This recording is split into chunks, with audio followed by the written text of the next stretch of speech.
Ayan, Miss Cherry White, pinatulpo si Boy Tapang. Ayan, pakinggan po natin ito mga idol ha. Doon, umawat. Buhayin mo yung sarili mo! Huwag kami mga Bisaya! Alam kong mahina ka! Alam kong mahina ka! Tarang... Hoy! Oh! Okay. Ang sinasabi po, si Sherilyn Gonzaga o mas kilala sa Cherry White. Lumapit po sa atin si Cherry White para ireklamo ang kanyang boyfriend na sinasabi po na mas kilala sa Boy Tapang. Ayan. Okay, malaman po natin, Idol Rafi, dahil may mga kani-kanila silang sinasabi laban sa isa't isa. May mga version sila. May mga version po sila. Mas maganda po na marinig din po natin mismo sa kanila. So parang vlogger to. Parehas vlogger po. At nag-aaway sila. Opo. Magkasintahan, magkaasawa. Magkasintahan, Idol. Okay. Hindi po sila kasal. Alright. So live-in. Live-in lang po. Pati pagbatiin natin kung ano yung problema, di subukan natin paayusin. Tulad mga ginawa natin mga nakarang araw hanggang ngayon. Opo. At meron tayong video. Sige. Panoorin po natin.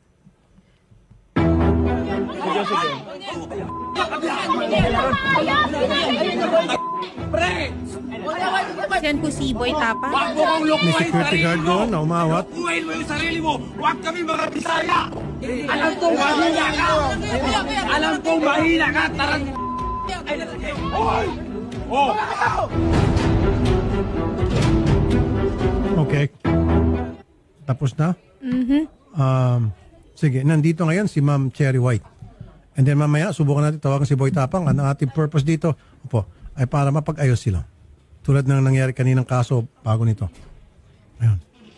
Taas mo muna. Kinakabahan si Ma'am Cherry White. Maling sila sa sorry. baba, sir. Sorry po. Bigla kayo na isa lang. Sabi ko, bago mag 3 o'clock, sorry na, medyo napa-extend yung kaninang complainant. Sige. Magandang hapon po, Ma'am Cherry White. Hello po, magandang hapon po. Nasabi na po sa amin kanina ni Sherry yung problema at susubukan po namin, tingnan namin kung pwede natin maayos pa to. Gaano katagal na po magkasintahan ni Boy Tapang? Start po nung December 13. Dito lang po, bago lang. 1 year, wala pang 1 year, December 13. Okay. Well, sa akin naman po yun, kahit paano, December, January, February, 3 buwan na kayo. Ano bang pinag-ugatan ng away ninyo? Ito po kasi yun eh. Pinagbintangan ako na nag-hack po daw ako ng Facebook.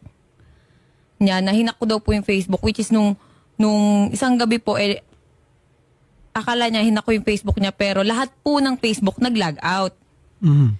Nag-message siya sa akin na ipapatulpo daw po niya ako. Okay. Ngayon, yung conversation na yun, syempre naaligaga ako. Ngayon, pinost ko. Pinost ko po yung convo na ipapatulpo ko. Tapos, bigla na lang siyang nag-live sa Facebook niya. Nagsalita po siya ng mga kasiraan about sa akin. Katulad po ng walker ako, magulang ko po, adik, may matanda daw po ako. Yun po yung mga sinabi niya sa akin sa live. 1 hour po siyang naka-live. Pero pagkatapos niya, nag-usap na ho ba kayo, ma'am? Hindi po. Okay. Hindi mo natanong sa kanya ba't niya nagawa yon? Wala ba siya yung pagsisisi or pag nag-post later on na bakit niya nagawa yon o hindi ba siya nag-reach out at gusto makipagbati? Wala po eh. Bakit siya pang magpapatulpo Ayun nga po eh. Hindi ko maintindihan bakit ako pa ipapatulpo kasi may ebidensya daw po siya na pinapahack ko yung account niya, yung Facebook niya. Boy Tapang eh. Opo. Makatakot talaga. Dapat prepared ka na kung makipagrelasyon ka sa kanya. Hindi, kaya nga po naipag-iwalay na ako eh. Ayaw niya. Ayaw niya. Siguro give it a try. Kasi siyempre ma'am, nung pinasok mo relationship with him, alam mo kung ano yung karakter niya, pagkatao niya. Dapat tanggap mo Sir, niya. nung nagkakilala kami, hindi po siya ganun. Sobrang lambing niya. Sobrang bait niya. Okay. Maganda yung sinabi mo. So, Opo. ano sa tingin mo ang dahilan nung sobrang bait niya, sobrang lambing niya, biglang nag 360 degrees? Sir, selos. Ayun. Yan Selos. sinasabi nila, huwag ka kasing magkaroon ng kasintahang maganda. Oo, di ba?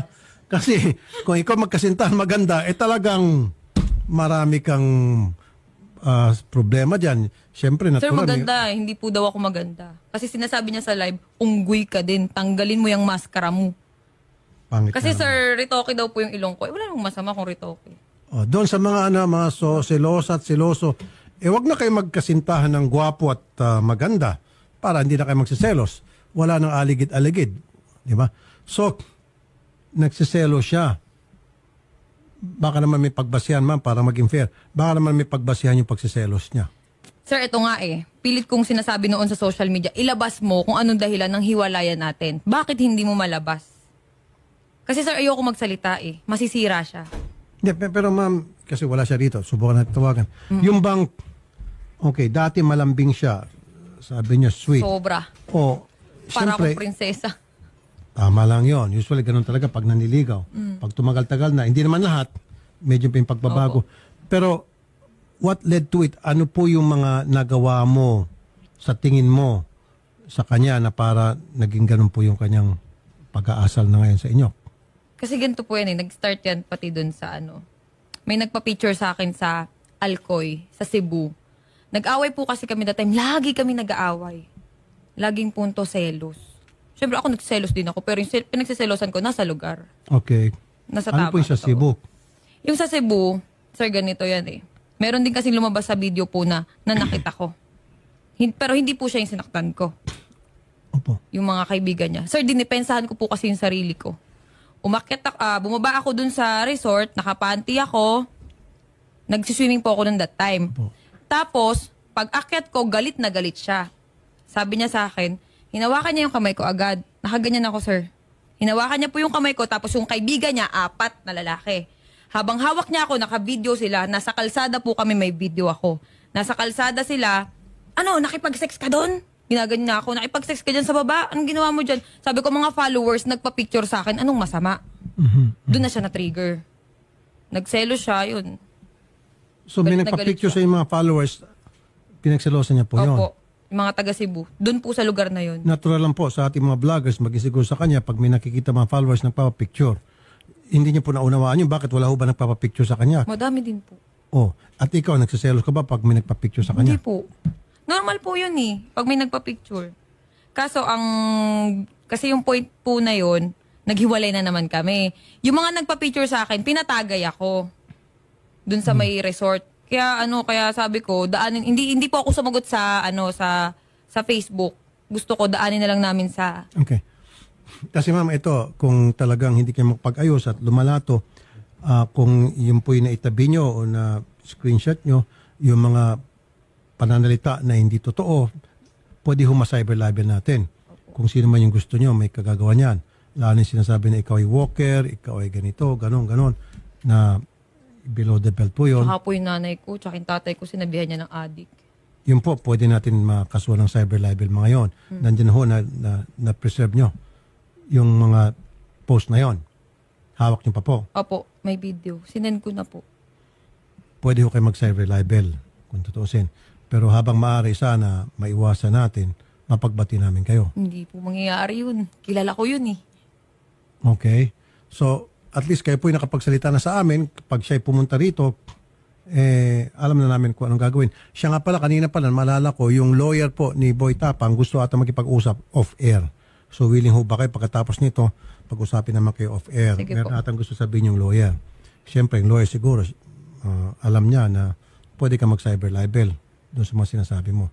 Pero ikaw ba, walang sinasabing masasama kay Boy Tapang?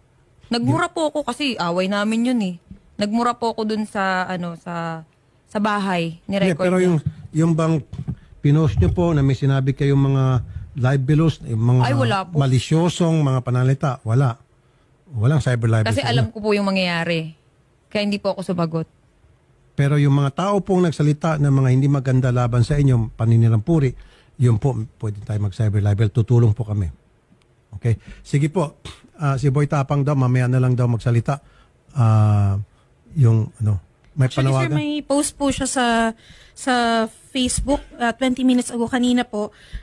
Kakagising ko lang, excited naman to. Kalmahan mo, alam ko, pangarap mo yan umabot sa Tulfo kagaya ng pag-utos mo kay Canada Girl dati. Asa na ang tawag, inihintay ko. Pero tinatawagan natin, sir, wala pong sumasagot po. Saan? Pupuntahan na lang daw po si Boy Tapang. Hindi niya tinatawagan? Ano? Shari? Hindi po, tinatawagan po natin, sir. Ringing po, hindi po sumasagot, sir. Pero Yung mga nakausap staff natin po kanina yung lawyer, di ba? Opo, hindi po sumasagot. Tas kanina, ngayon po, cannot be reached na po. Yung number po na ibinigay po ni Ma'am Kasi nga, Cherry White. ayaw nga nila ng on-air. Ang gusto nila off-air. Yung lawyer. Yung lawyer daw po ang willing Yung lawyer daw po, makipag-usap. Ma'am Cherry White, willing na ata makipag-usap.